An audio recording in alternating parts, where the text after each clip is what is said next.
You know, wow, this really is police brutality. The I'd be in a lot of trouble for this spotlight deal.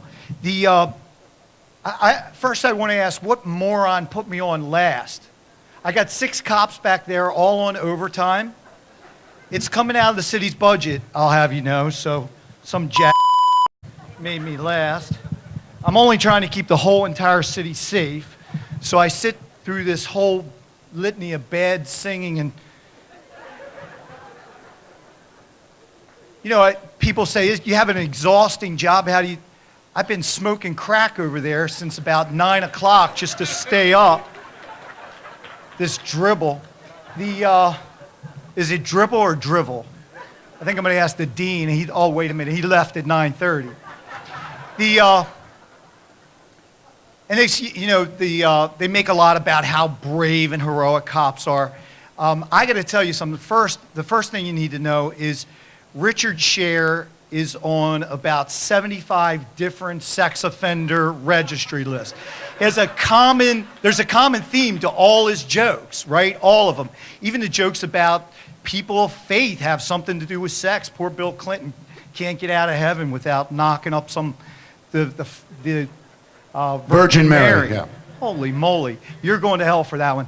But I got to say, knowing that he's in proximity, the bravest person in the room is not any of those cops or not the cops back there.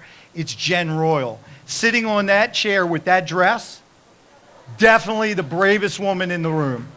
You didn't notice hell. Well, I'm hoping you noticed this, and I'm hoping that, all right? Because if this doesn't get your vote, I got something. No. We almost didn't make it tonight. We're driving up here, and Pete's my aide, an incredible driver, very, very gifted wheelman. And we got Annie in case we have to fight. And you're laughing, women can fight. And so, or they'll bite, hurry.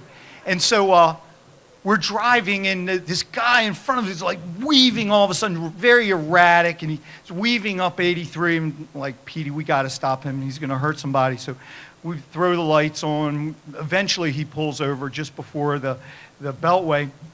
And so we go up, and we're like, dude, we're in a hurry, you know. Give us one good reason why we shouldn't give you a ticket. He said, listen, I'm going to confess to you. I saw you guys in my rearview mirror, and I sped up and was driving like that rather deliberately.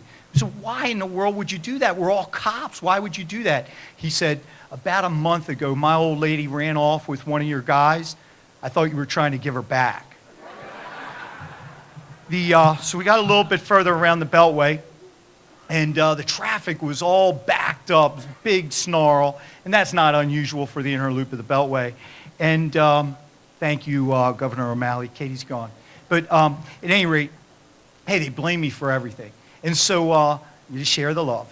And so we're stopped in all this traffic, and this guy is walking back. And so we get out of the truck, and we're like, what's the holdup? He said, O.J. Simpson's up there ahead of us, and he's threatening suicide. He's going to light himself on fire. And so I'm going back to get donations to help him out. And so we said, well, how are you doing so far? He said, pretty good. I'm up to 10 gallons. And so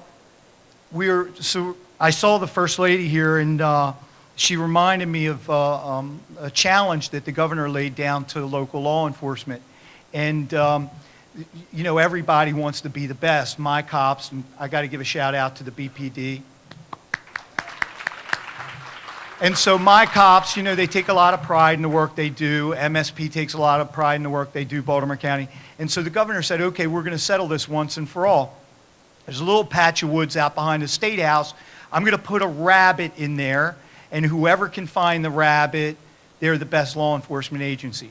So Baltimore County goes first, and they employ, because they have a big budget, they employ all the squirrels, all the raccoons, all the deer. They make them informants, and they got them searching this little patch of woods, and they put up cameras and surveillance equipment.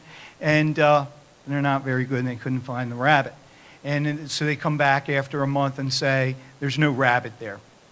So next is BPD, and we go in there, and we spend about a week. We're frustrated, so we burn the woods down and kill everything in there and deny that the rabbit ever existed. And so finally it's MSP's chance, and they go in there. They're in there about an hour, and they come out, and they got this bear, and the blood's coming out of his nose, and his eyes swollen shut, and 3 teeth are knocked out. He's all twisted up. He says, okay, I'm a rabbit, I'm a rabbit. So, thank you. I'm not looking to leave my job just yet, so don't get too excited. I think I got 3 more years on my contract. So the other day we're driving back, and again, Pete driving, and I had to get one last zing in at the lawyers, and God bless you, Henry. You've helped a lot of cops out. I might, God bless you. And so at any rate, we're driving back, and we see this local attorney. He's on the side of the road, and this guy has a reputation for being rather materialistic. But we see he's in distress, and he's waving frantically. So we pull over, and he says, Bielfeld, look what they've done to my car. Some hit-and-run guy smashed my BMW. Look at all the damage to my car. I said, dude, look at your car. Your left arm is gone. It's like, where's my Rolex? But we're trying to hire 300 new cops. And so usually I go down when I see them all gathered in the lobby and try to give them a pep talk and try to find out why they're there, things about service and the things I'm looking for. But it's unusual for me to hear them on the way out. So I heard this young recruit. He's in the lobby, and the other guy was trying to get leverage and find out what the test was about. So he said, what happened? He says, well, they were upstairs, and the recruiter asked me, what's 1 + 1? And so I said, what'd you tell him? I told him it's 11. And 11, well, maybe that makes a little sense. And he said, then they asked me to name the days of the week that begin with the letter T. And I said, what'd you tell him? He said, today and tomorrow. Okay, that makes a little sense. He says, what else did they ask you? He said, well, they asked me who killed Abraham Lincoln. And he said, well, what did you tell him? He said, well, I told him I don't know. So he said, well, what did they say? He said, well, you need to think about that a little bit, and when you figure it out, give us a call. And he says, well, what do you think? He said, I must have done pretty good because they put me in charge of a homicide investigation. So we're hiring. Think about it. But I want to just conclude and say it's been an honor to be here. I appreciate the chance to help out a great cause. Thank you all for being here tonight. Thank you.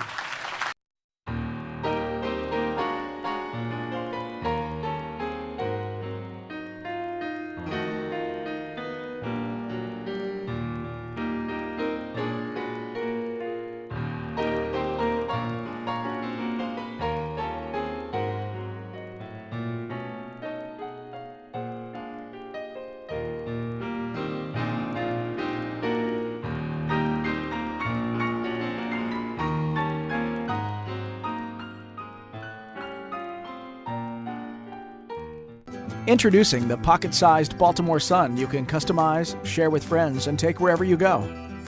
Our app brings you the latest news items organized for easy navigation. Scroll down to see the top headlines, updated throughout the day. Then swipe to the right to read more sections like sports, entertainment, and business. Tap here to view additional features like Sun photo galleries, tweets, and your saved articles and photos.